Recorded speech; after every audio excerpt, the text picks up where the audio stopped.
தமிழகம் எங்கும் கிளைகள் கொண்ட அண்ணமால் institute of hotel management and hospital management படிப்பில் சேர்வதற்கான அட்மிஷன் நடைபெறுகிறது.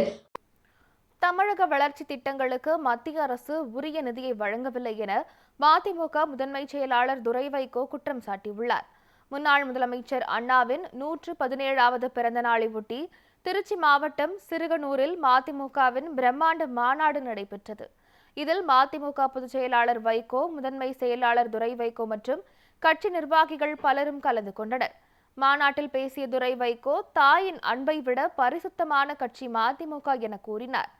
மும்மொழி கொள்கையை திணித்து தமிழ் சமுதாய எழுச்சியை தகர்க்க மத்திய அரசு முயற்சிக்க நினைப்பதாக விமர்சித்தார். விளை பொருட்களுக்கு ஆதார விலையை நிர்ணயிக்க வேண்டும் எனவும் அவர் வலியுறுத்தினார். உலகளவில் பல்வேறு துறைகளில் நம்முடைய தமிழ் இளைஞர்கள் ஆதிக்கம் செலுத்துகிறார்கள் என்றால் அதற்கு காரணம் அவர்களுடைய ஆங்கில புலமை. அந்த ஆங்கில புலமைக்கு வித்திட்டது பேரறிஞர் அண்ணாவின் இருமொழி கொள்கைதான். ஆனால் ஆங்கில மொழியை தவிர்த்துவிட்டு இந்தி மொழிக்கு முக்கியத்துவம் அளித்த வட மாநிலங்களின் நிலைமையை நாம் அனைவரும் நன்கு அறிவோம். ஒன்றிய பாஜக அரசு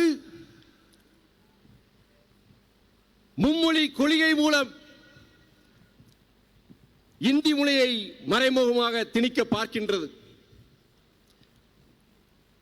ஒன்றிய அரசு, பாஜக அரசு சொல்கின்றது 3 மொழிகளை கற்றால் என்ன தவறு,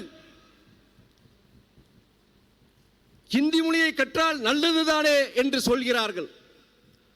ஆனால் ஒன்றிய உள்துறை அமைச்சர் திரு அமித்ஷா அவர்கள் ஆங்கிலம் இல்லாத பாரதத்தை உருவாக்குவோம் என்று வட மாநிலங்களில் மேடைதோறும் முழங்குகிறார்.